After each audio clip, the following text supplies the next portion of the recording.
Welcome, everybody. This is Peter Palmiotti of Human Art Studio, and this is Making Comics and Art, episode 59. And off the top, let's talk about a bunch of stuff. I was supposed to be on Jeff Lapidy's show last night, but he had the lights go out, so we're going to reschedule. Not sure if that's tomorrow night or somewhere down the line. But I'll let everybody know, and we'll connect at some point. I had something interesting happen today. I lost 6 subscribers today. I don't think I've ever lost that many in one day ever since my time on YouTube. I wonder if they did a purge of false accounts or something. Because I didn't do anything controversial in the last 24 hours. That's weird. Yeah. Although I'm trying to edge my way to 1,000, so losing six subscribers is paramount. But yeah, that's crazy. Let's see. I wanted to show off some artwork. I'm selling artwork. If anybody's interested, they could hit me up on Facebook or Instagram, or Twitter is the easiest way. But this was from my V100's Anthology Book 2 story, The Griffin. And I didn't actually price these, but, roughly $25 each. These are actually, let's see,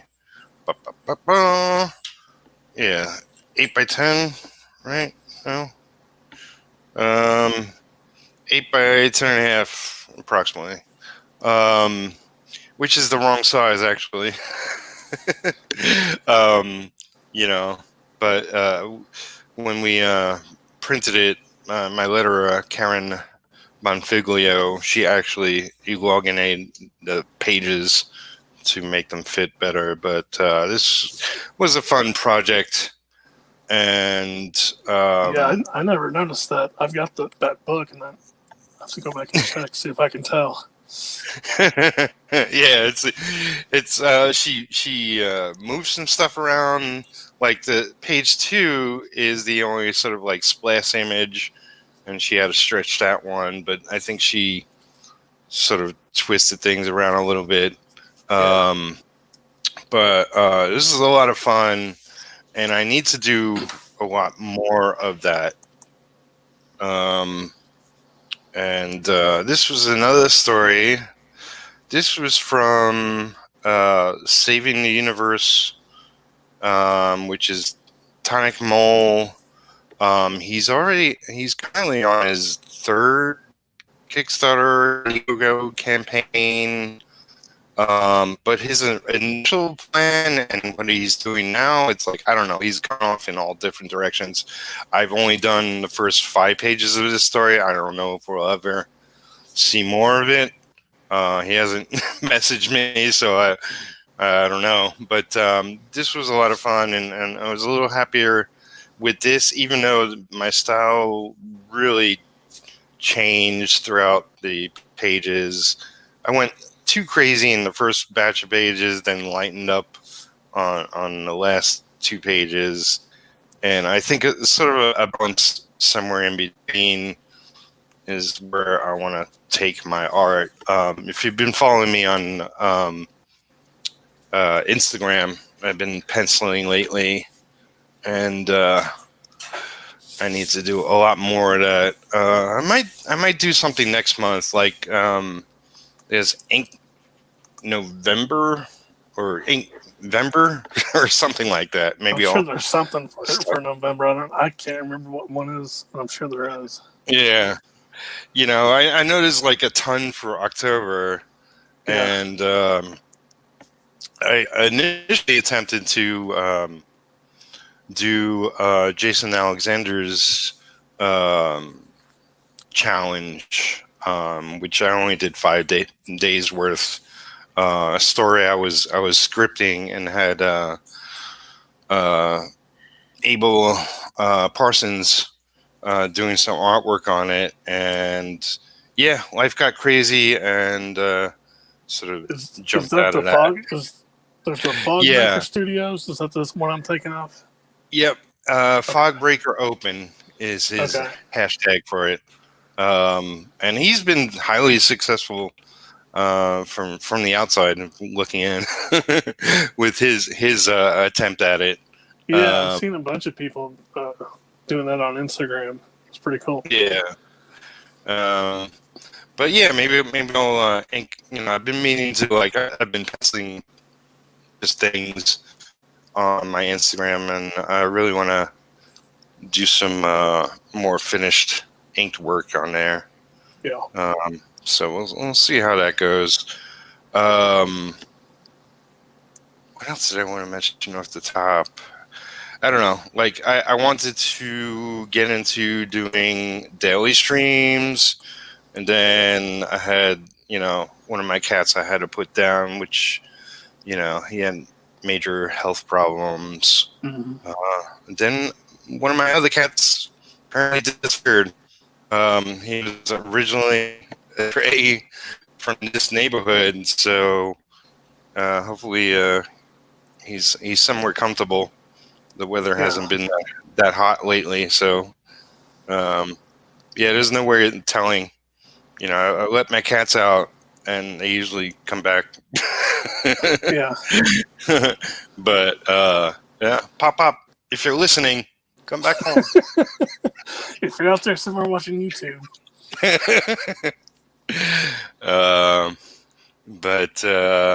So it's a little bummed out about that. But now I'm down to 2 cats, which is, it's I gotta living in a small apartment, so dealing with the cats on top of trying to get work done is a huge hassle. But it's a little easier at the moment. I did touch base with the guy who wants me to write a trilogy of novels. Is going to be talking to his partner tomorrow, and we'll see if there's any update onto what if we're moving forward this year or if it's going to happen next year. It'd be great. Sooner is better. Yeah. Part of the reason I'm selling artwork is you really got to catch up on bills and whatnot. So, always a concern for the freelancer. But yeah, today I'm working on Retro again. This is page 26 of 28 of issue 1. I haven't touched this page, so I figured I'd throw down some ink on this page. And what you working on? I'm just playing around doing some digital coloring over some Mike Plug pen and ink, looks like. And I think this is supposed to be, when I first looked at it, I thought it was a vampire, but now I think it is Mr. Hyde, because he does not have fangs. He's got big old gnarly teeth. So I think it's Mr. Hyde. Yeah, it definitely looks that way. That would be my guess. But Mr. Keith Harper is with me today. I don't know if I don't think you've ever been here on my channel at any point. I've had collective been in the of chat people. and stuff. Yeah, like I've been in the chat a number of times. I know you've been over on Jeff's channel, and I've been like in the Peanut Gallery and stuff. So yeah, I think this is the first time we've actually ever like spoken directly. I know we've spoken like via Messenger and stuff like that. Yeah.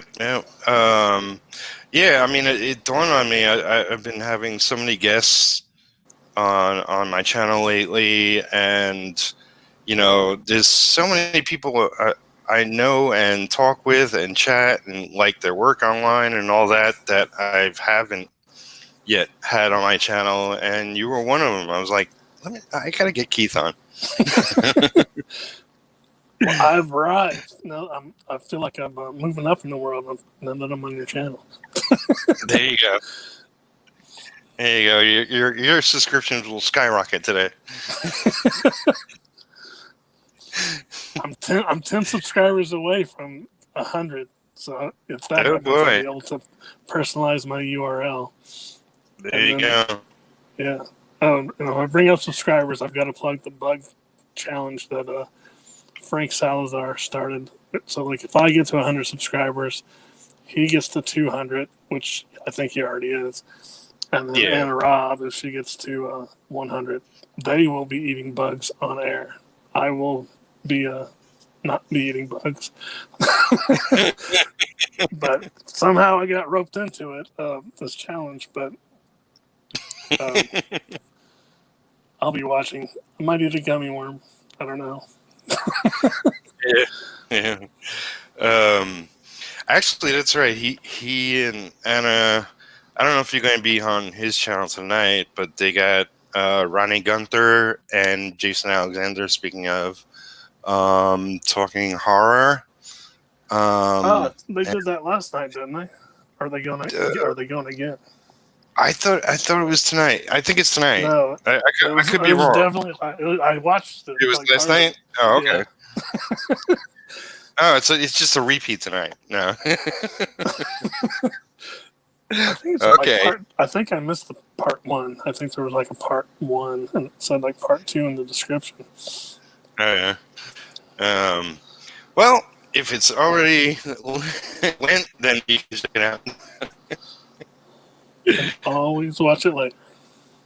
Yes. But yeah, if you're watching this and you don't know Keith's work, I threw in a bunch of his links down in the video description box. Go subscribe to his channel. Go check out, him on Instagram and whatever else I tossed in there. Yeah. Anything I go buy my comic. go buy his comic. That's right. The Davy Rocket Almanac, which I just finally got finished a few weeks ago, and it's up on Etsy for sale now. So it's impressive, man. It's like, there's so many of us doing this and plugging along, and you finally finished yours, and I'm so jealous. Yeah, I'm amazed that I did. Because when I first started, I was like, I don't know if I can do it. And that was sort of the thing. Like, I want to, I've been reading comics my whole life. So I just wanted to see, and I've never tried to actually make one myself. I've always drawn and everything, but I just never thought to try to put it into a comic book form for some reason. Yeah. It took a long time, but it took 2 years total from the time I started to actually getting it, in print form. But I learned a lot, and I'm sure I'll be faster next time. Yeah, I mean that's the hope and dream. I know others who have done like multiple issues, and they're still, man, it takes so long, and I mean, if you have all the time in the world, then you could put your whole week into it. It doesn't take that long, but a lot of us do other stuff, and that's the way it goes. And I don't know if freelance gigs and working other jobs or whatever. I mean, it's hard to put the time in, especially if you got to choose between do I want to work on this paying gig, or do I want to work on my comic, which is not paying me anything. Yeah, I mean, you obviously want to work on your comic, but you got to pay the bills, and yep, we don't live in a free society yet. Nope. Yeah, I mean, I would say if you took out, because there was plenty of times where I just wasn't working on it at all, for months and months. So there's probably a good year where total that I didn't actually work on anything. If you take all the breaks and stuff into account, because I would do the 100 days I think I did. I can't remember how many times I did it, but I think I only successfully did it 3 times. But after each one of those, I would be like, okay, well, I'm just going to take a short break, and then get back at it. But those short breaks would turn into like, month long, 3 months, 4 months, 5 months. But yeah, so it's a lot of stops and starts. And I can tell looking at my artwork that like my style sort of evolved over the course of the book, But just because I was like it had taken so long to get it done, but it was getting better as I went. Yeah. I mean, that's the thing. As you do page after page after page, you only know you get better at over time. But that's also if you're consistently at it. It's like you take a break and you come back at it, and it's like, what the hell am I doing again? Yep. How do I do this thing? So, for any of my listeners, tell us about your book. Plug it. All right. Let's see. Well, here's a copy of it. As you can see, I've got bad lighting in here. The Davy Crockett Almanac. It's Davy Crockett gets zapped into the future. It's like right before he dies at the Alamo, he gets pulled through a time warp, basically. He ends up like in the 25th century. So it's sort of like Davy Crockett combined with Buck Rogers or Flash Gordon. But my little elevator pitch was on the back here. It says, the Davy Crockett Almanac chronicles the star-blazing adventures of legendary frontiersman Davy Crockett in the far-out future. Blast off to adventure with the king of the star frontier. So he gets pulled into the future and gets involved in there's an alien invasion of the Earth going on, and he's got to get involved with that. That's the basic premise of the story. So, like, everybody thinks Davy Crockett died at the Alamo, but really, he got zapped to the future. Like, that's right. That's a true story. A true story. I have an good authority. That's what really happened. That's right. It's not a comic. It's a historical, actual account of. That's right. That's kind of funny thing. That's actually where I got the name for the comic. Was there actually used to be like these almanacs that they would put out called the Davy Crockett Almanac, and they would have like actual almanac stuff in there. But then they would also have little short stories, made up short stories about Davy Crockett that really were just became like sort of almost super heroic type stories where he's like, knocking the moon out of its something about one I read was the moon got frozen stuck or something and he had to go up there and like knock it loose or something. Whoops. But it was just weird, bizarre stuff. But eventually he became like almost like a superhero thing. So it kind of made sense. I'm like, well, I'm just going to rename it Davy Crockett Almanac. Yeah, it's funny. Yeah, so you can go pick up a copy. Obviously the cover to this episode has your cover on it, and gives you a sample of the artwork inside. Yeah, once he gets to the future, he gets equipped with a rocket pack and a ray gun and some other stuff. So he's good to go. Yeah.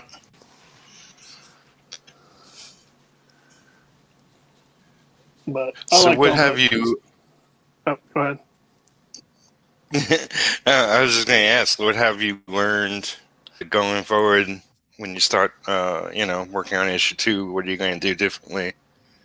I'm going to have a full story done before I do any drawing at all. Because I did a lot of making stuff up as I went along. I had a general idea of where I wanted things to go, but I kept changing my mind along the way. And at one point I just like stopped making the comic until I like kind of rewrote the script and kind of came up with an ending that I was happy with. But yeah, that kind of like I had to shut down production until we get this all squared away. Yeah, I, I mean that's what I ran into with the October Studios challenge Oh Fighter yeah. Breaker. That I was scripting kind of essentially prose and without a real overall plan or outline or anything, and Mm. I was going day by day, and I was like, okay, this is yeah, I don't know where I'm taking this, and I got other obligations. What am I doing?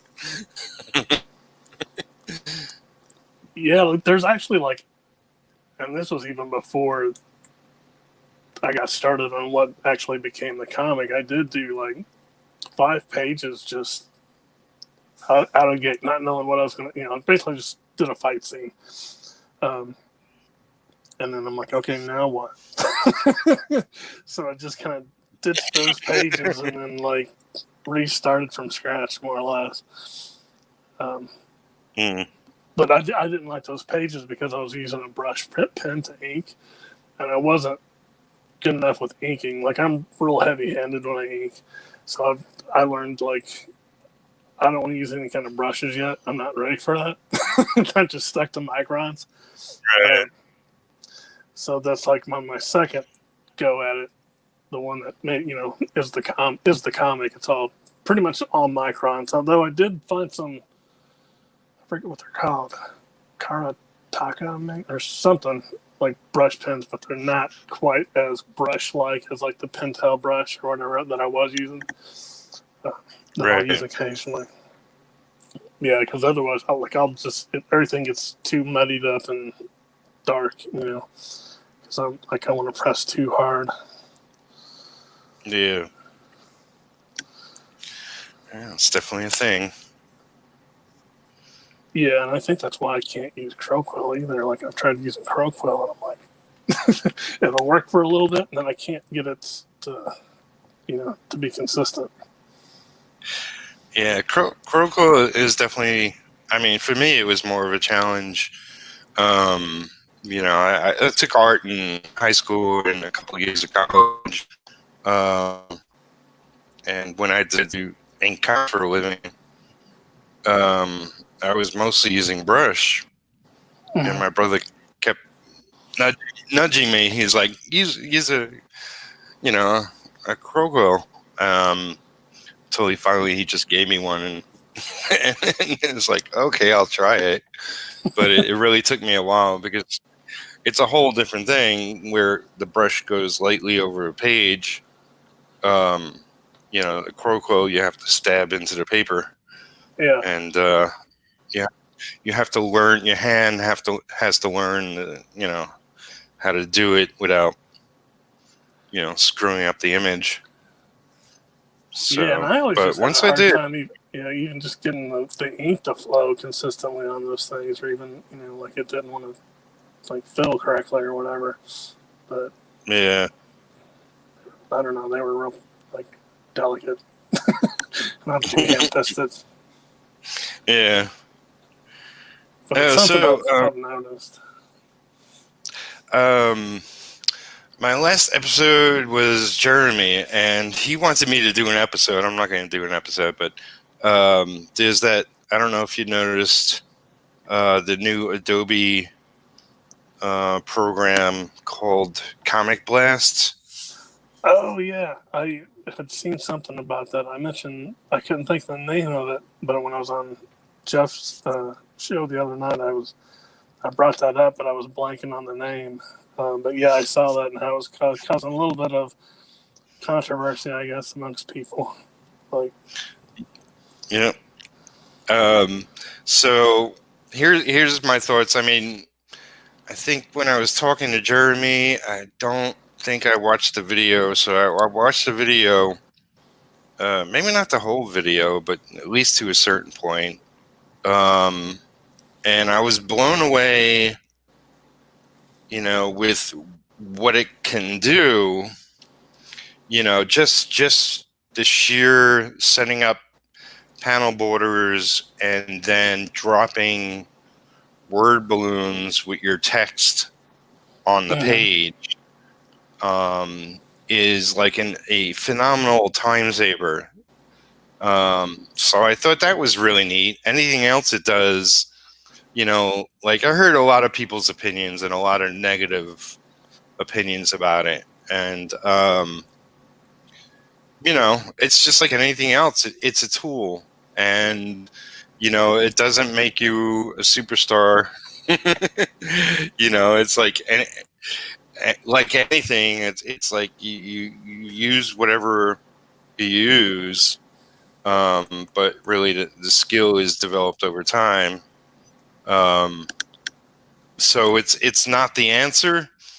And frankly, I tried to, I think it's tied into, I could be entirely wrong, but I think it's tied into pretty much everything else they offer as a monthly subscription. So we're talking like, a $80 subscription for everything they have. I don't think it's something you can get separately. So it's like, well, I'll never do that. It's like I can't afford an $80 subscription to anything. Yeah, like this Photoshop that I'm using now is a real old version that isn't like a subscription based one. Like as long as it keeps working, I'm not. I mean, I did the subscription thing for a while, but I just got to the point where I can't afford this extra bill right now. Yeah. I mean, my internet is pretty much around there, and it's like that's high. Yeah. It's like I don't need another big bill that high. But yeah, I thought it was really neat and pretty ingenious. And I could see, maybe people that don't make comics using it. Yeah. But it's just another program, another tool for people to use. I watched a little bit of it. Like one thing that caught my eye was like it was showing like it could do some sort of like almost like motion comic capability, and like I don't know that I would want to do that, but it would be kind of cool just for promotional type stuff to just animate a panel or whatever and have stuff like kind of flying out off the panel or whatever. But like that was kind of neat. But it's just I don't know, like how much I would actually use it. I would never make a motion comic, I don't think. Yeah, I personally, I've seen a bunch of them and a bunch of phenomenal ones, but I don't like it. It's like it's not a comic and it's not a movie. So it's some poor version in between. Yeah, it's a weird hybrid. But I do have. I did pick up a copy of Clip Paint Studio. I really haven't messed with it as much as I would like to, but you could. I believe you could do animation within that program, and really? So like this animation is your thing. There's other programs out there that do that, and might be better for that. Who knows? But it did look interesting, and I won't say it's going to destroy the comic book industry as we know it. There's enough that does that. Yeah, there's all kinds of stuff that was already kind of doing. Like there was one called, what was it called, like Comic Life or something like that. That it came bundled with a Mac like years ago, but. Yeah, you could drop in word balloons and different pictures and stuff, and kind of set up borders and everything. But it was, it was real basic. But it was simple enough that you could, make a real basic cartoon layout. Yeah, so it's not yet like an automobile factory where all the robots are taking over, and they don't need us anymore. Kind of thing. Yep. So I'm not going to worry about it. And that's my opinion. There you go. The buck stops here. That's right. Just still need us for something. um, I listened to an excellent interview yesterday, and there's a YouTuber. Well, there's two guys, and together they call themselves KFAB. Oh yeah, cartoonist kayfabe. Yeah. Yeah. Do you know why? It's a I guess it's a wrestling, like a pro wrestling term, which means like it's a kayfabe means like when you stay in character, you don't break character. So like if you were walking down the street and you were Ric Flair or whatever, and you were maintaining kayfabe, you would maintain that Ric Flair, like woo, right. that persona that he created. That way you're playing a character. But Right. I guess both of them are into like wrestling or were back in the day, and so they just call themselves cartoonist kayfabe. Okay. They break kayfabe on the cartoon stuff. Go behind the scenes. They're very indie guys, and they do their own comics, and they have spoken in detail about Wizard Magazine and Comics Journal and other stuff from the past and comics they love, and but they've been doing interviews too, and they had one with Gerard Way, who's written, among other things, Umbrella Academy. He wrote Doom Patrol and other stuff. And I loved the interview because I had no idea how much of a nerd Gerard Way was and how much like a real comic background he's had. He interned for a while, and he made comics when he was younger, and he I didn't know that. worked, I think, at a comic store. It's like, wow, that's pretty awesome. Because I love his Umbrella Academy comic, and obviously Netflix show now. Yeah, I've seen the show. I haven't read the comics, but the show was cool. And the comic is really good. And he mentioned that he's scripting part 4. I forget if I knew there was a part 3 at this point, but eventually I'll go pick up the ones I missed. But yeah, it was just really really cool. Like, he does use his rock star image for the good of comics, which is awesome. And I think he's doing with a group of other people this past month a sort of a coloring book. So he did some art for that. Because he wanted to get into comics back when, and like he actually came up into comics, I think, shortly after me, and it's like a lot of things he was talking about is like, it's like I could run into him a million times, but didn't. But it's really interesting. It's really funny, like just different people converge onto the industry and never meet, but run into similar people and stuff. Yeah, I think I saw that interview, but it's been a while since I watched it. Yeah.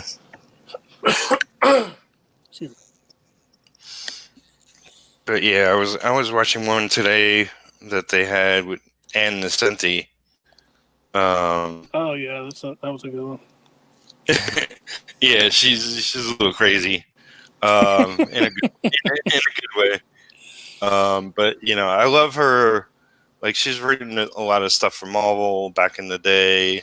Obviously, I was collecting Daredevil when she was writing it back then. Yeah, I mean, I love that her run on the book, and it's always great to hear like how stuff happened. It's like Yeah. a lot of it's just random. Like, oh, like John Romita Jr. drew Hell interesting, and all of a sudden becomes a huge storyline. Yep. Yeah.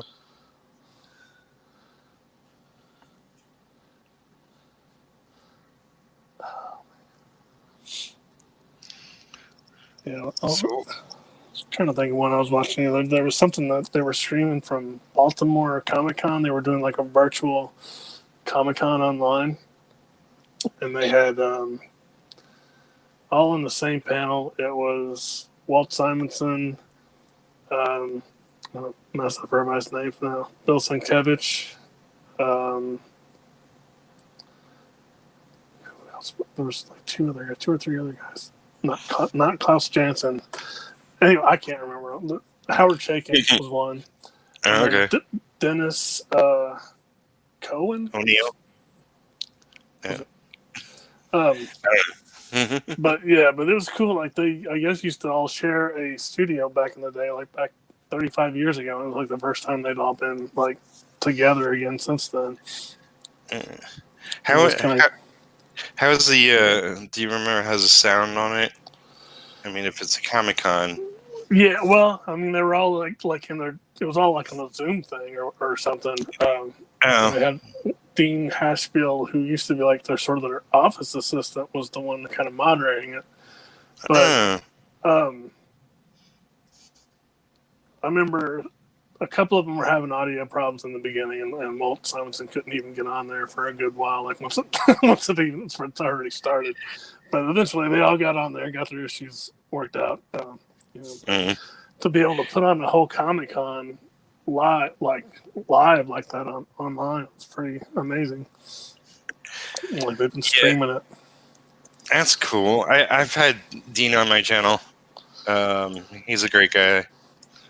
Talented. I didn't realize who he was. Like I actually spoke to him recently, like sent him a message because like on my comic, my imprint, I wanted to call it Psychotronic Comics, and after I had already made the logo and everything else, I was doing the research. I'm like, oh, he did an anthology called the same thing, but he spelled it with an X instead of with like COMICS.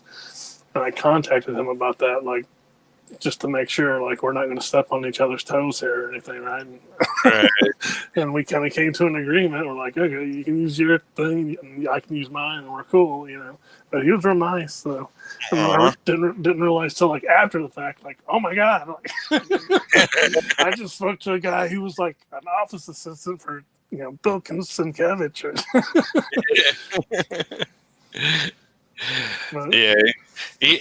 He's one of those very indie guys, and he's done recently a web comic on Webtoons.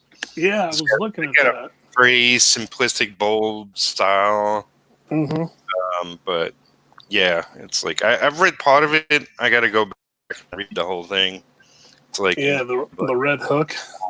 Yep. Brooklyn breaks off into the off from Manhattan, I guess. Yeah, it's a whole thing that like a couple of strips are intertwined story-wise or something or another. But really.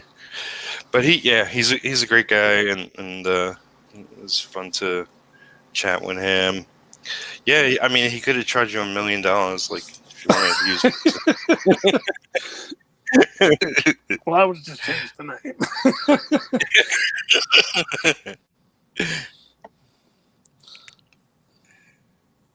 Actually, I came up with another name like after the fact. I'm like, after I already went to print, I'm like, I came up with another name, and I kind of like that one better. But I can always change my imprint, and it's a good thing about being indie. You can do whatever you want. I got like Even Out Studio has been my name, like my studio name for I forget when I guess like in the 90s I came up with it.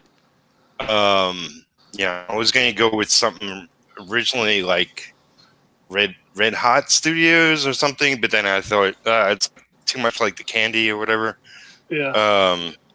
So I came up with Human Studios. I was just coming up with a name that nobody else would ever use. Yeah, it's really hard finding names that haven't already been used in some way, shape, or form. Like. Yeah. So I figured, based off of that, I'll use that kind of for my comic line. It won't be Human Art Comics. It will be Has Comics. So that's Human Art Studio, HAS. But then I thought, well, I want to make it a little different beyond that. So the whole name is Has Comics Dude is the whole thing. That's right, I forgot about So, yeah, it's a whole dude thing.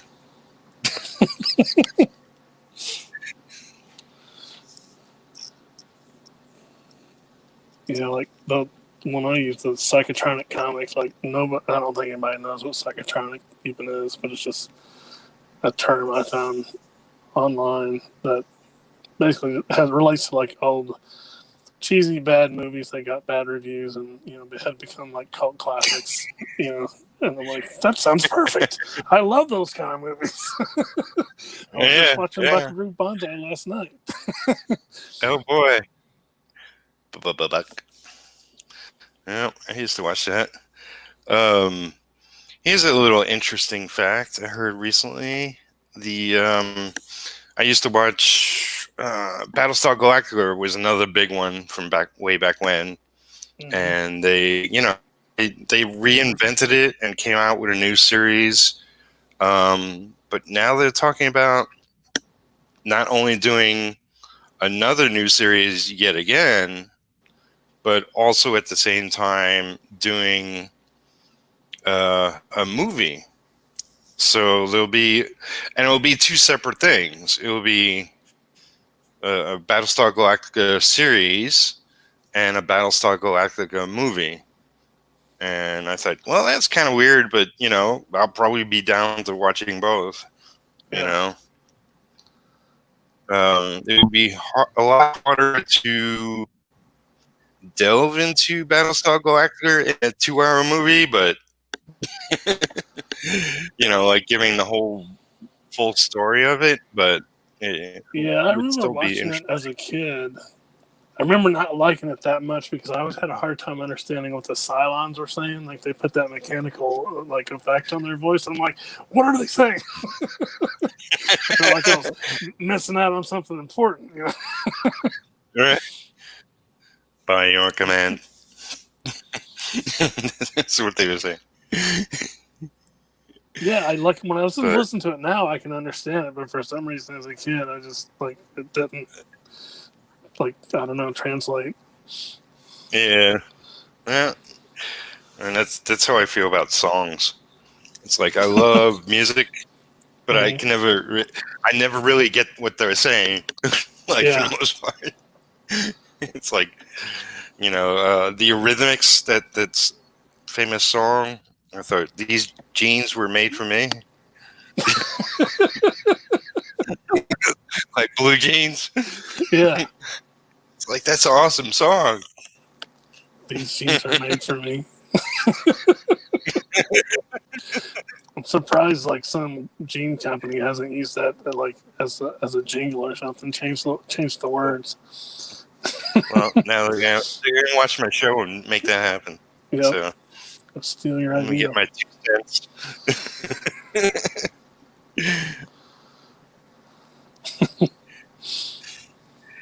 So what kind of comics did you grow up on? What do you remember what you first read and got into? I can't remember my first when I was real little. I think my favorite stuff was probably Superman and Spider-Man. Anything that was on Saturday morning cartoons and stuff. Right. And because there was a grocery store down in our neighborhood that they had carried a few comics, and But then, like, when I got a little bit older, probably like 11 or 12, then I started getting more. I was always more into Marvel. I was the DC stuff. And Yeah, that's me when I too. started getting into, like, when I first started becoming aware of, like, individual artists' names of, like, oh, I like that guy's art, and I got really into, like, John Byrne and George Perez, and followed them on, like, the New Teen Titans and Fantastic Four and all that stuff. Then later, with Image, I got into Jim Lee, and then and then for a long time, I kind of got out of comics and quit kind of drawing.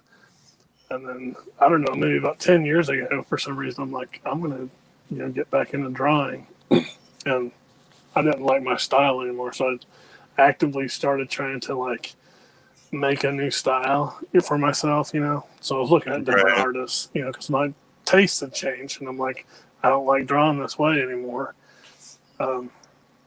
So I started looking at, like, Mike Mignola and Bruce Timm, and Alex Toth and Dan DiCarlo, and stuff like that. I'm trying to just get more cartoony, I guess, with my approach to things. But I mean, I love all kinds of comics. I've still got a ton of my old comic collection. I've been downsizing it a little bit, pruning it, but I've still got like 5 long boxes worth of stuff. Oh man, if I still owned every comic I ever bought, it would probably be tens of thousands. Yeah. I'm originally from New York, and I'm in Kentucky now. And when I left New York back in 2006, I actually gave everything away, mostly to my friends at the time, because he was a huge comic book fan, and I thought it would blow his mind, which it did. And it's like, thinking back, it's like, I should have sold all that damn stuff. But it's like, I just wanted to pass on the addiction, I guess. Yeah. But, that's what it's like, I was just going to say, like, I had every comic I worked on, and I really should have kept that stuff at least. Oh yeah. Yeah. Yeah, I've been kind of, when I'm kind of going through, like, okay, I don't really want this anymore, and I'll just take them, and, like, there's, like, one of those little, I forget what they're called, like little libraries or whatever, like where you can put in books, and people just community book thing where you can just put in books and people take books. So there's one outside this grade school, and I'm like, I'm going to corrupt all these kids, I just put my own comic books. There you go. And I drive by the next day, and they're like, they're all gone. I'm like, yes. Yeah, that's cool. Mission accomplished. So your comic, I mean, what I've seen of it, it does look like it's good for all ages. Yeah, I mean, there's some blood in there, but I would say, like, it's probably if it was a movie, it'd be PG, maybe PG-13, but it's, like, it's definitely not anything, as graphic as, like, say, The Walking Dead or something like that, either the comic or the TV show,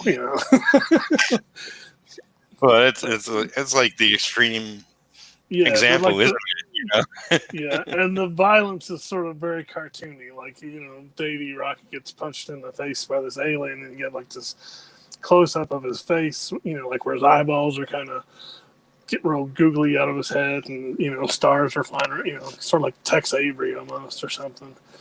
So, but yeah, it's more, definitely geared when I was writing it, like, what would my 12-year-old self think was cool?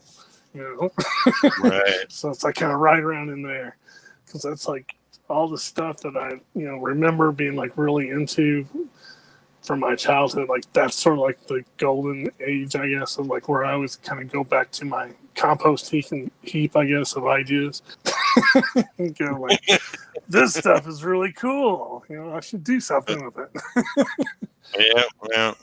Because I'd always liked the Davy Crockett stuff growing up on Disney, and definitely liked the Flash Gordon movies and the cartoons and Buck Rogers. So Flash. Yeah. From the movie, my brother had the character Ash, so I always used to make fun and say Ash. Sure, but then I came up with the name, so I named his character. Jimmy and Joe came up with, okay, we're gonna do a fireman who's a superhero, and Jimmy called me one day and he was like, "You don't have a name for the character. What would you name it?" And I said Ash. It's like, nah, me and Joe sort of already thought of that, and we didn't want to go that way. And, we talked a little more, then we hung up, and he called me a little while later, and he's like, yeah, we're going to go with Ash. It's like, cool. That's cool. Yeah. I remember that character. Because I was working in, I think, a comic book store around the time I was in. That was out. Man, they were a team on many things, but if they continued putting out Ash on a reasonable schedule, they were on fire with it, and at a time when there were a lot more popular independent comics, they could have really continued forever with that. I hope they get back to it, at least for a short mini series or something. Who knows?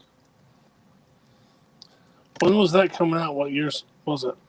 Do you remember? I would say off the top of my head, maybe late 80s, or was it 90s? 80s or 90s? I only have Comic Book Black Belt. Join us. Lovely work, Keith. Yeah, Thank Keith you. is an awesome artist. Oh wait, that's not his art. That's this is Mike Flug. Mike Flug's making me look real good. I'm just playing around with doing some coloring over Mike Flug. Yeah. But, yeah. I he says, "Hi Pete, hope you are well." Yes, sir. And plug your book, Russ. You got what? 2 days left, something like that.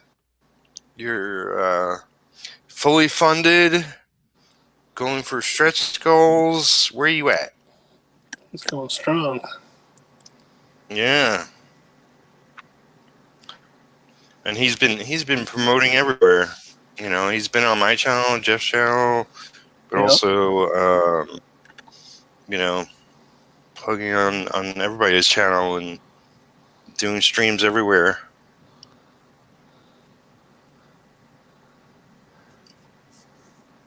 Yep, I've seen him on a couple different shows. Yep. As well as Lucifer's channel, because he's in bed with the devil.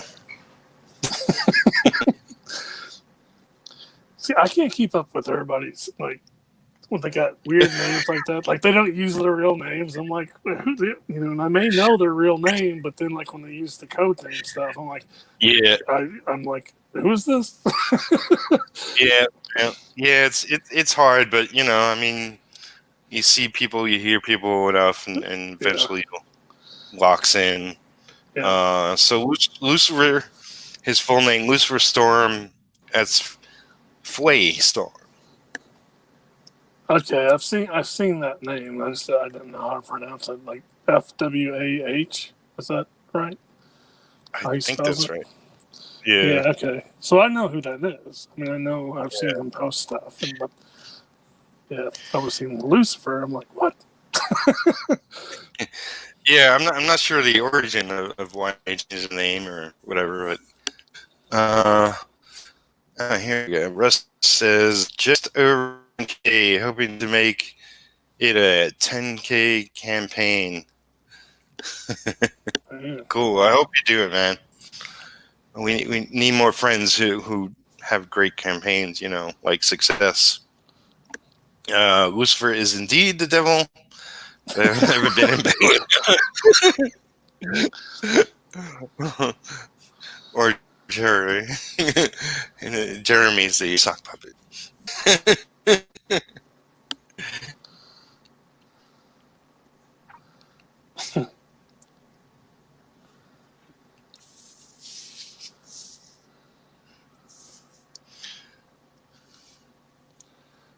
Yeah, I just got this digital art tablet. That's why I'm practicing a lot with it and trying to get better with my colors. Because all the coloring I did in my comic was all done with the mouse, and it was killing my hand. So with some of the profits I got made so far off my comic, I went and bought a art tablet. So it's definitely helping, and it will definitely speed things up for sure. Yeah. Is there anyone special, or you just got one reasonable price or something? Yeah, I mean, I was looking at the Wacom's. I mean, they're supposed to be the best, and I had a really old one, but it was so small, and it wasn't like one where you could write on the screen or draw on the screen. It was like where you still wrote on the tablet, but you were still looking at your monitor. But yeah, this is a Huon. I guess it was just sort of like the number 2 brand, I guess, but but it was reasonably afforded, and I've been wanting one for a while, so I'm like, well, I've made enough profit. I'm like, I can spend this and not feel guilty, like. So well, I'm glad I bought it. I've seen like some of the pieces you've done. You did a couple of at least one, maybe 2 over Bernie Wrightson, and I thought those were impressive. So I expect your really next. like the digital coloring. I do like doing that, but it was killing my hand. Like I said, like this is so much better because like after 3 days of like straight of doing digital or just doing it with a mouse, I would have to like take a few days off because it was getting like painful to do it. A lot of clicking. Well, I've been amiss. So Russ said 2 days left, I guess. And if you don't know his book, it is Only Death Will Save Us on Indiegogo. So definitely go check it out. Actually, if you go in my video description box, I have a link tree. If you go into my link tree, there's a link to his campaign. I know that's a long way of getting there, but sorry about that. But I do, have a plug for his book. But yeah, I like the I don't know if it was Swamp Thing or some swamp creature guy or whatever it was. Bernie drew and you colored. Yeah, I did a Swamp Thing, and then there was another one where it looked like a zombie coming up from the ground. So I did 2 of those. And coloring looked good on that, and so I expect next issue of your book to be 10 times better. At least.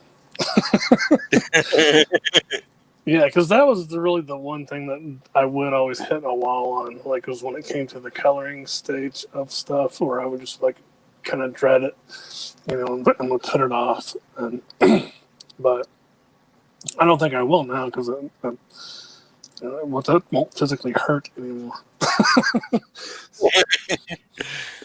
Yeah, I mean, only Adam Hughes can use a mouse to color.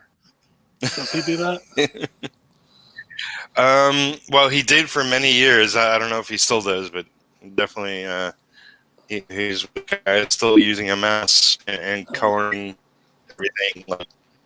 And his coloring is fantastic. So yeah. I like his stuff. I got, with issue 1 of my book Retro, the penciler is Rich Future, and the colorist is going to be Marshall Lee. But I might be doing everything next issue. I did kind of ask in passing, like, so Marshall, what's your plan for this book? Because I plan to make this a series. And he's like, well, kind of, sort of. He's not really into covering other people's books. Yeah. Oh, you're welcome. That's my pleasure. So yeah, I mean, I want to see Marshall making comics, not necessarily coloring my book. So, but I think I will get maybe a flatter to save me time.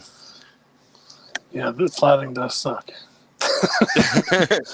Oh, it's necessary evil. Yeah. I don't think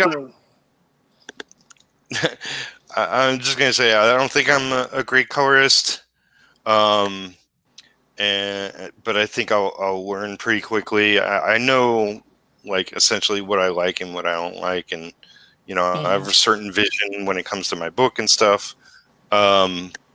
So I think once I get into the rhythm of it, then it will be okay.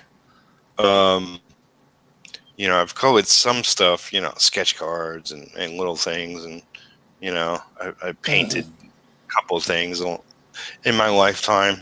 So it's just another skill to perfect. Yep. Because I was even thinking about, until I got this, I was like, maybe I'll just do black and white next time. where I don't have to spend so much time on the color. Yeah. But well, I mean, what was your experience like? Because you penciled, you inked, you colored. Yeah, I did everything. It was. What was Max? What was the question? Like, because you did everything, so you're doing the same thing over like at least 3 times. Then you lettered, and I mean, you did everything. So, although I would say, like, I had Cirqueworks Art Lab, his comic starter kit. I did actually use that. I got that, and I was, for like all the word balloons and stuff, I was using his templates that he had in there and modifying them and stuff. That's like that was a good thing to get.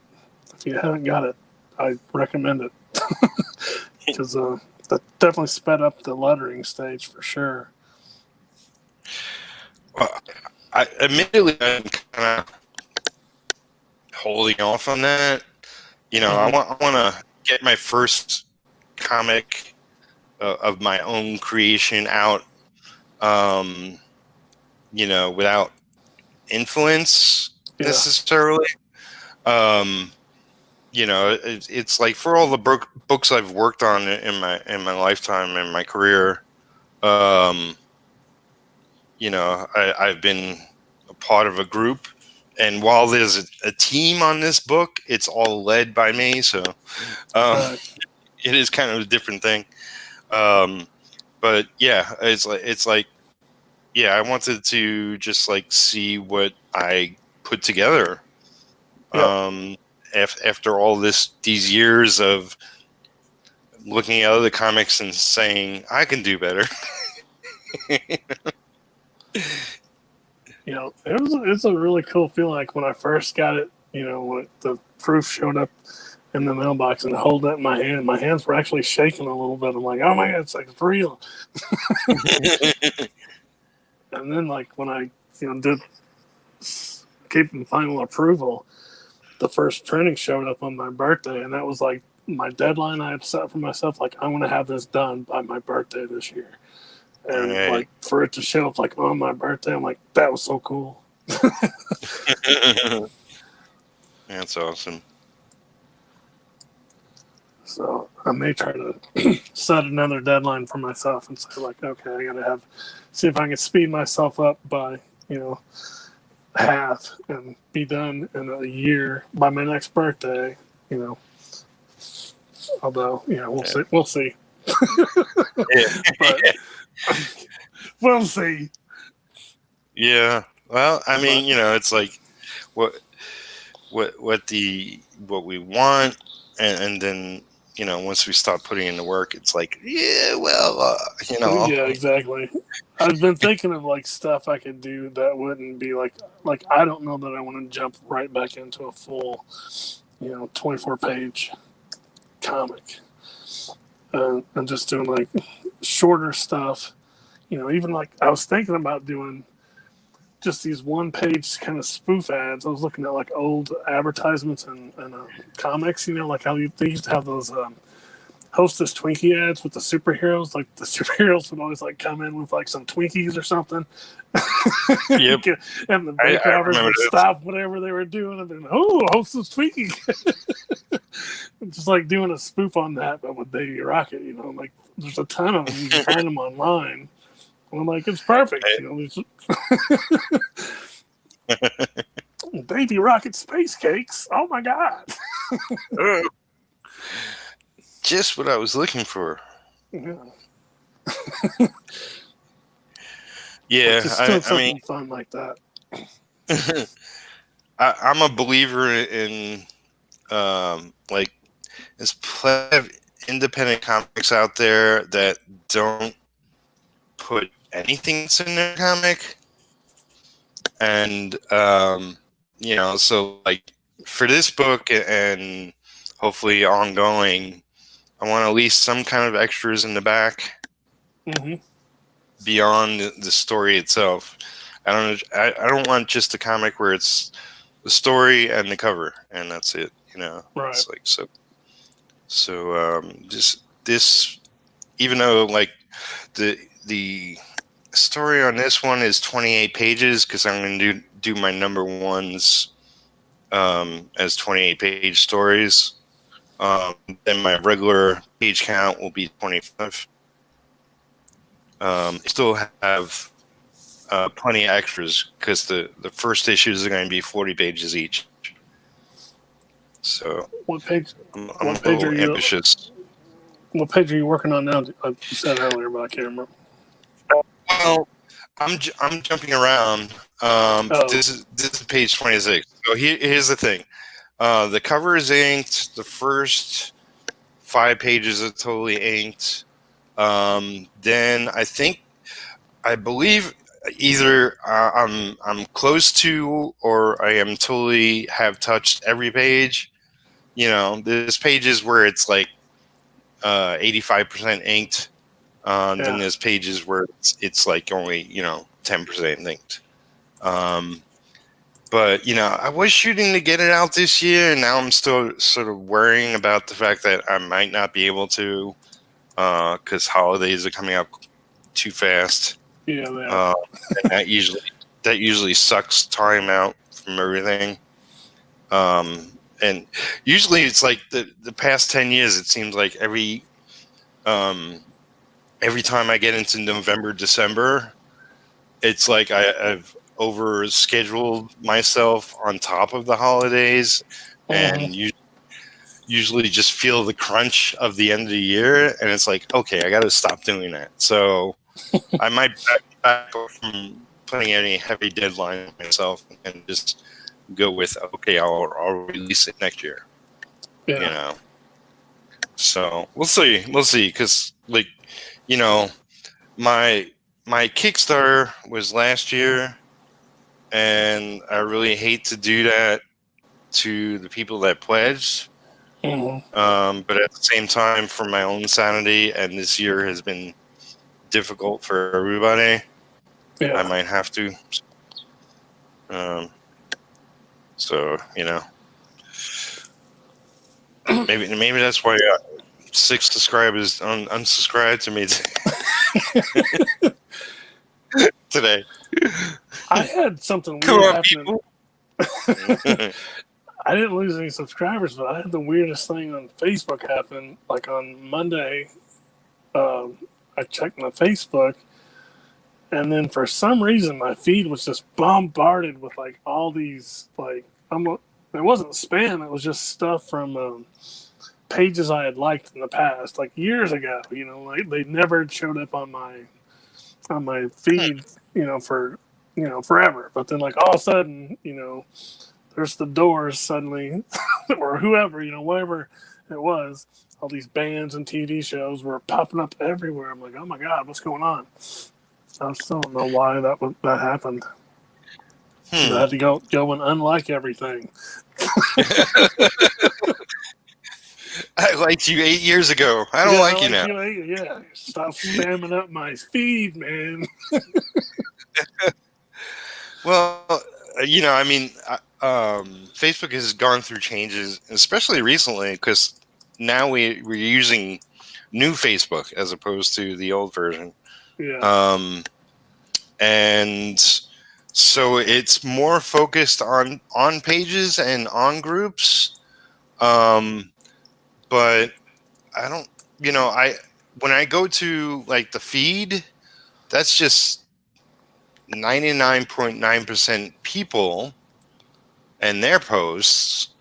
I don't see page posts or group posts unless I go to pages or groups, That's so usually how mine. Yeah, that's usually how mine is. But I don't know. Just for some reason that day it was just like something weird. Something weird's happening. Somebody put something in my Kool-Aid. Yeah. For a minute I thought maybe I got hacked or something, but I don't think I haven't seen any suspicious activity. So yeah, if you did a post selling Ray-Bans or something, then more than likely something's up. I've been getting a lot of weird random number phone calls lately that I haven't been answering. Yeah.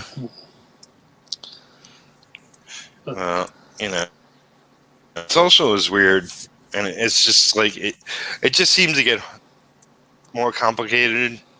So sometimes things work in your favor, but it's always challenged to, like when you post for more and more people to care about it.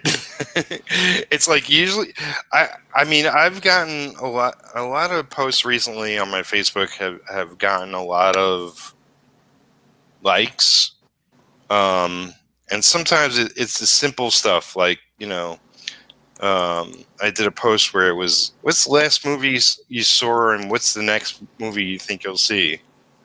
So there's everybody loves movies. So that was like something everybody was interested in. So everybody commented on that. Everybody liked, and that's what I consider like an easy post. But then you post artwork or you post a link to a stream you're doing, and it's like nobody gives a crap about it. Yeah, that's the hardest thing. What I'm trying to do for a living. Yeah, like that's. With the comic thing, I'm like, I don't even know if like anybody's gonna buy this because like like you said, you put stuff out there about stuff you're working on, and it's like crickets most of the time. But I guess once I actually got it done and put it up for sale, I'm not making a ton of money, but made a profit. And I never intended to sell it in the first place when I first started, so I'm happy with the results. Yeah, it's a tough thing because, like, from my perspective, it's like, I go online because I'm trying to interact with my audience and people I know and everything, and I, it's like I'm promoting what I'm doing, and I see other posts, and it's like, oh, that's exciting. Like I saw almost every post you made about your comic, especially when you got the copy in the mail and you had to look it over. And I was excited for you. I don't, it's like, I think I like some of that. I'm not sure I liked all of it, but it's like, well, it's like it takes so much time to just do a couple of posts and then interact with comments or whatever, and go about your day and work on your book. And you've always been real good about, like, and I don't keep tabs like who liked my stuff, but I mean, as far as like, because I think I first became aware you like on maybe we were overlapping doing the 100 days or something, or through that group or something. I think that's how I came. But you've always been kind of like a cheerleading me on and stuff over the course of this thing. So I appreciate that. I mean, any comments at all is like like, oh, somebody is actually paying attention. So. I'm not completely invisible. Exactly. But it's funny. I can post a picture of, let's say, like some quiche I made or something. Oh, everybody loves it. Yeah. So somebody expressed it, or maybe it was a couple of people, as like screaming into the void. Where it's like, you put something or say something online and nobody reacts, or at least nobody reacts that you could tell. And it's like any, it's like anything.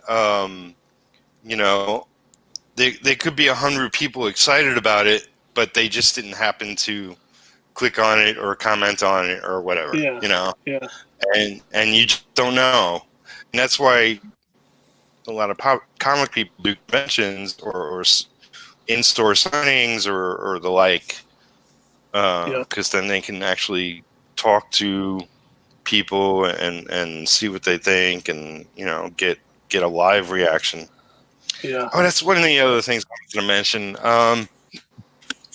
I get into weird grooves as to what I watch online or what I have playing while I'm working.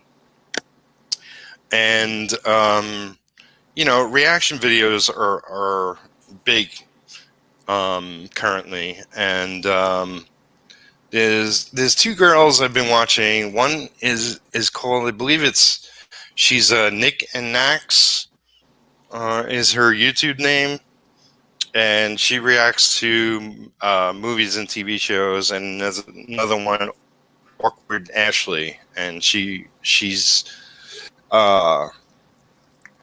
just more recently started doing reaction videos to movies and that she hasn't watched.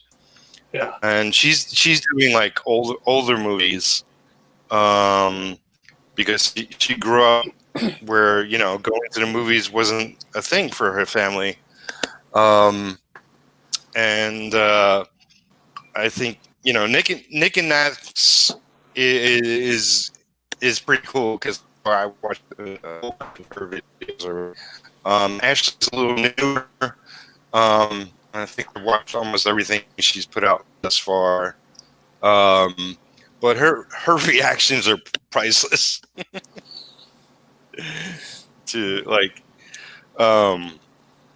just the faces and the expressions and what she said.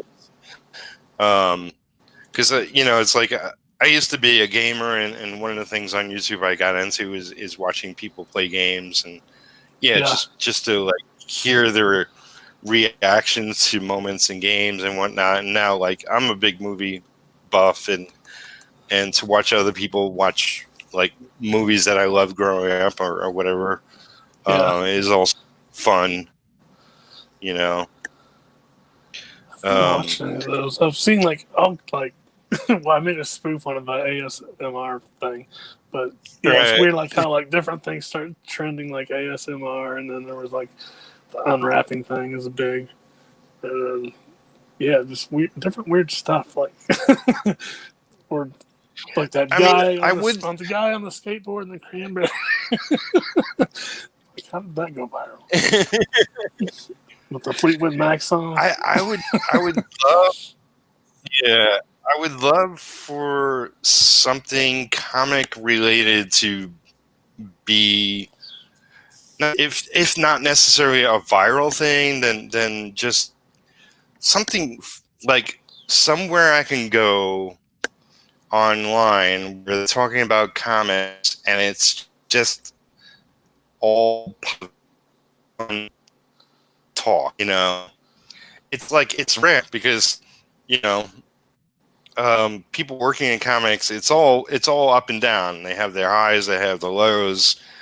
They start talking about other stuff. It's like anybody in comics is usually talking about anything else but comics a lot of times. um yeah, it's like back in the day.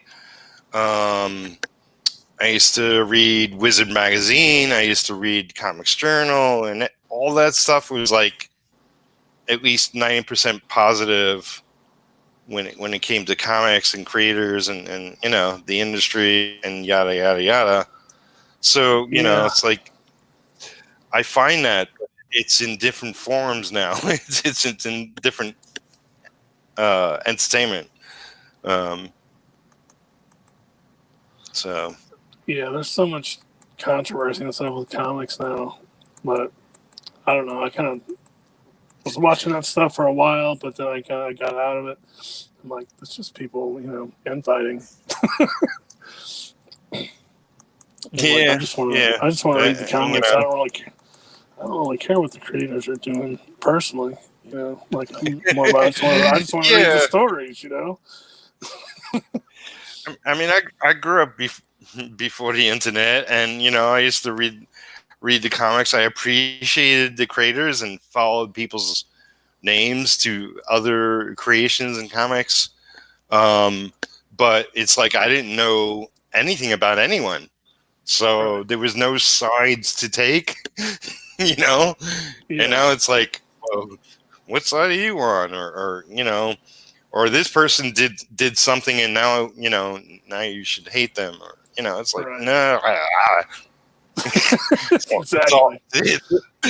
It's all garbage. Yeah, like with all this stuff that's going on. I mean, not that I ever could like pull a monthly title or anything, but I would, if I could, I would hesitate to work for like the big two now because there's so much like, I don't know, scrutiny, I guess. Well, it's like I've worked for Marvel and DC in the past, and I was just thinking the other day, it's like I would definitely not work for either now because I don't believe in the path they've taken since the 90s, really. Like once they started renumbering, it's like I gave up to a certain extent. It's like I don't like that. I don't like the 37 covers for one book thing. I don't like I don't like that either. so many things. Like it's like I love when they used to have like a team on the book and they used to promote it, and now it's like they have a team on the book for 3 issues, then some other team takes over. It's like it's like I don't care about that. On that panel, I was talking about Walter Simonson sort of talked about that because they were sort of talking about like the difference between the industry in like '85 and now. But he was saying somewhere in the '90s things sort of shifted to where it felt like the creative decisions started being made more top down rather than bottom up. Like he was saying, like you just get a creative team and they just let you do whatever you wanted, basically. But then with these crossovers events became more and more common. Yeah. All the decisions were plotted out ahead of time, and it's more about doing these events than trying to get a good run going on a comic. Yeah, I mean, I'm sure there's great stuff happening. There's great writers, there's great pencilers, there's great characters and great books, but and I never used to consider myself a collector. Back when I was younger, but I guess I am because since they've been restarting books left and right, it's like I can't get into any of that. Yeah. Because That's I why guess I I couldn't do read have in DC years ago because they kept having so many crisis after crisis after. I'm like, I don't even know. Like, I don't even know how many different versions of these characters there are now. Like it was cool the first time. yeah. It's like now not so much. It's like Yeah. um, and I mean, they're still doing great stuff, but like next year, I think their big thing is going to be they're going to have a black Batman, and it's like, okay, that's cool. It's like I could see a group of people getting into that and whatnot, but Yeah. at the same time, it's like, well, there's lots of people love Batman, and I don't know if they're going to get rid of Bruce Wayne or whatever. It's like, frankly, I don't care what the storyline is. They're going to ruin it at some point. Yeah, that's why I always like the like Marvel's What If and like the Elseworld stuff that they could do, kind of off the beaten track concept, or without affecting the continuity of the main title or whatever. Yeah. I always like those, but Yeah, I mean, it's like I love Spider-Man. And they did the 2099 line, and I think I tried everything out at least once. mm-hmm. But I fell in love with the Spider-Man 2099, and it's like I don't necessarily like alternative versions. Like something ongoing necessarily. But that one was phenomenal. It had expert team on it, artist, anchor, writer, and the character was even super cool, and his universe was super cool, and I collected it for a long, long time. But everything else in that same universe, in my opinion, sucks. So it was like, I liked it. Yep. I remember they had the it wasn't 2099, but there was, I forget what it was called, that series where Mayday Ultimates. Parker. No, not the Ultimates. It was the series where like Peter Parker had a daughter and she was Spider Girl. And maybe I don't think that was from the Ultimates, but No. Mayday Parker, May Parker. She was named after Aunt May. I remember that happening. I'm not sure what it was a part of. But. Yeah, it was. So yeah, I think it was some offshoot timeline or something. I can't remember exactly what happened with that. Yeah, I mean, I do remember they had the Spider Clone saga. Yeah, and all the fans got in an uproar. So like, oh, that didn't happen. Yeah. Which, I mean, on the one hand, it's great as a a wannabe real, like, I want to get retro out, and I want to get a bunch of other of my characters out. I don't want to bend to fan, reaction necessarily. Yeah. But in the case of Clone Spider-Man, I believe that was a good decision. Yeah, I don't think I ever read any of the Clone Saga. I don't even think I was reading comics back then. I got like a big gap, like where I wasn't reading comics at all, but I sort of remember. Yeah. I mean, it's like I've read comics most of my life, but I definitely took breaks. It's just like, any form of entertainment. I'm not always listening to music, but I love music. I love movies, but I'm not always watching movies.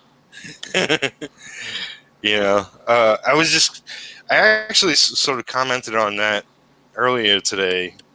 Like, I don't know if it was something I read or something I heard. But somebody said in regards to, I guess it was part of an interview I was listening to.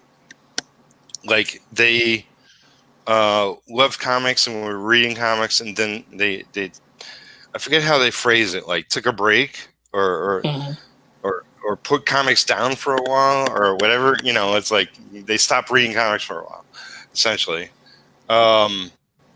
It's like nobody says, it's like I love movies, but I stopped watching movies for a while. Yeah. It's like, I mean, I'm sure it happens. I'm sure it is like, parents have kids and they can't spend time watching movies anymore.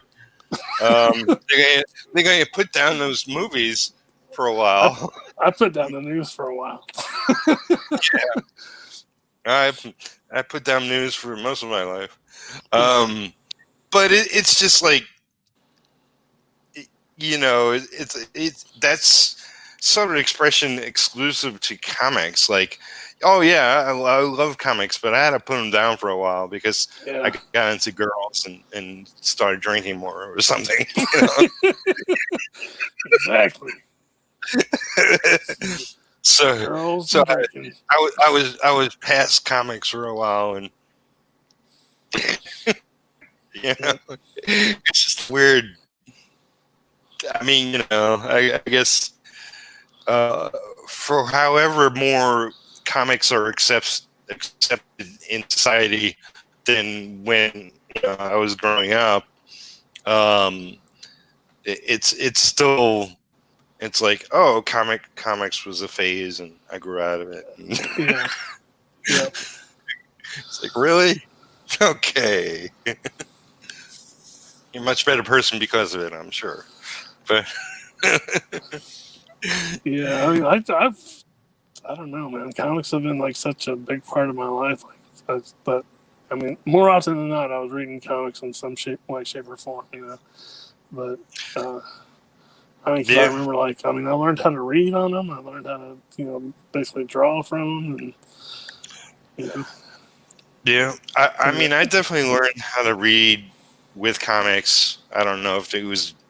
I doubt it was exclusively just comics, but I do remember stuff. But I do remember the first couple of years I picked up comics. I wasn't reading them. I was just like blown away by the art.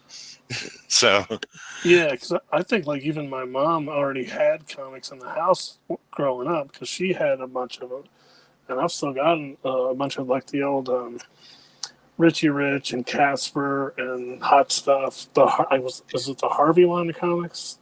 Did like the funny stuff, yeah. Harvey comics. Yeah, so I was always had access to them from day one, I guess. For me and Jimmy specifically, my brother Jimmy. For those that don't know, yes, he's my brother. We went to our local barbershop. And our local barbershop, they had magazines and newspapers for adults, but they also had a stack of comics. And he said that's the first comics we reread. And I mean, he remembers better. He's a little older than me. Yeah. And those were like Hot Stuff and Archie and the like.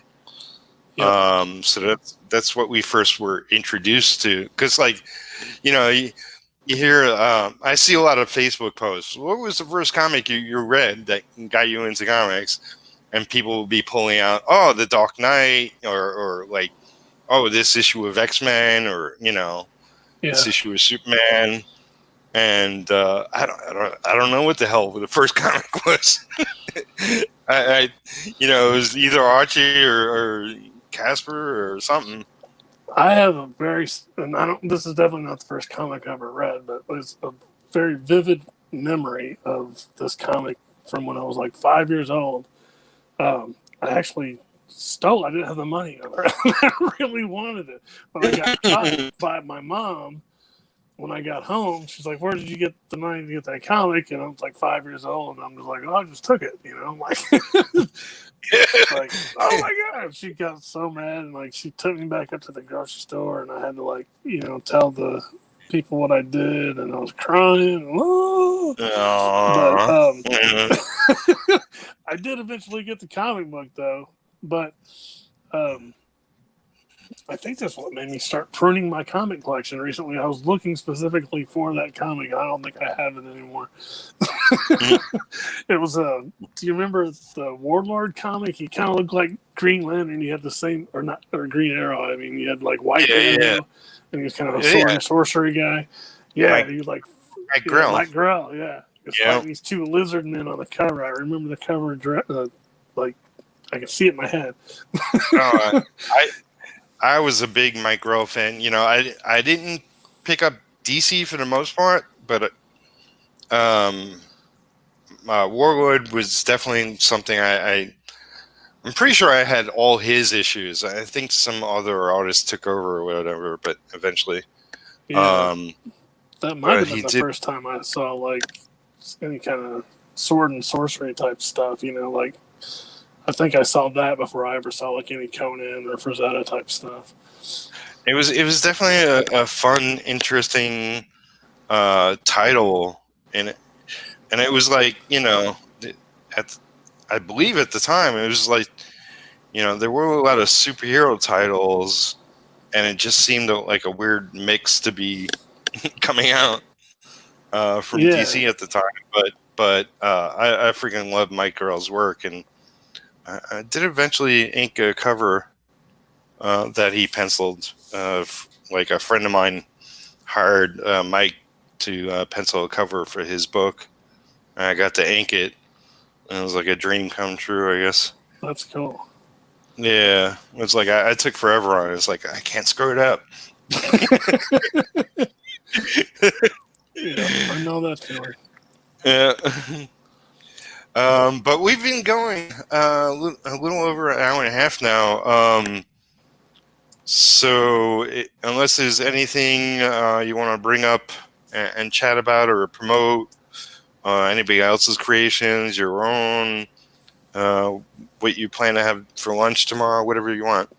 I have no idea what I'm going to have for lunch tomorrow. I know I need to go to the grocery though. So it probably depends largely on that, whether I go to the grocery or not. But as far as promoting stuff, yeah, you guys can go check out Davy Rocket Almanac. It's still on Webtoon, so you can go and read the whole thing there. And if you like it, it's on Etsy on my link tree there. It's up for sale if you want a physical copy, but you can see if you like it first, and if you do, go on over to Etsy and make a purchase. That's right. Support indie comics. Trying to think if there's anybody else stuff going on. The Budcast, yeah. Subscribe to my channel. I need 10 more subscribers on YouTube, and subscribe to Anna Robb and Frank Salazar, and then they will eat bugs. There you go. And all will be right with the world. How often are you going on your own channel and doing videos or whatever? I've never live streamed. I need to probably start doing something like that, even if it's just just showing me drawing or something. But I was especially when I'm doing the 100s, I'll be posting pretty consistently. But I've kind of fell off the YouTube channel of my own for sure. But I've been popping in on other people's channels a lot lately. But yeah, it's probably, look at the fun things you could do. Yeah. I'm just shooting through my phone right now. I've got a phone set up in front of my computer monitor, on a little tripod thing I set up. But yeah, it's been cool talking with you, Peter. Hanging out. It was cool to finally talk in person. Definitely. Yeah. You're another one of those people I chat with and drop comments on and like their stuff and watch your videos every once in a while, and seen you on so many other channels. I was like, God damn it, I gotta get him on my channel. my channel should be the center of the universe, right? Well, I thought it was. That's why I came on. Like I said, I feel like I'm moving up in the world because I was on Peter Palmiotti's YouTube channel. So that's right. So if you get 100 subscribers tomorrow, that's because of my channel. Yeah. That's right. Well, thank you very, very much for coming. And while you're at it, people, we need 6 more subscribers for Peter, at least. That's right. I had I don't know what going on today. Like I said, I think YouTube did a purge on fake accounts or something. Or subscribe to it. But yeah, thanks everybody for watching. Please give this video a like. Comment below the video if you're watching this later. I love to read your comments and reply to all of them. Subscribe to the channel if you haven't already. Share this with your friends if you like what I do. And I have a bunch of guests lined up, but no days or time confirmed. But there will be a bunch of other people coming on that I haven't had on, so that's always fun. And yeah, I'll touch base with Jeff Lafferty, and we'll see when I'll be on his channel yet again. And he's done 666 episodes of his podcast. Right. the lucky 666 episode. Yeah, he needs to hurry up and get a new episode out, I guess. That's right. He did that episode, and now everything crashed. Yep. But yeah. So okay. Till next time. Be well, and I hope you're working on your own personal project. So take care, everybody.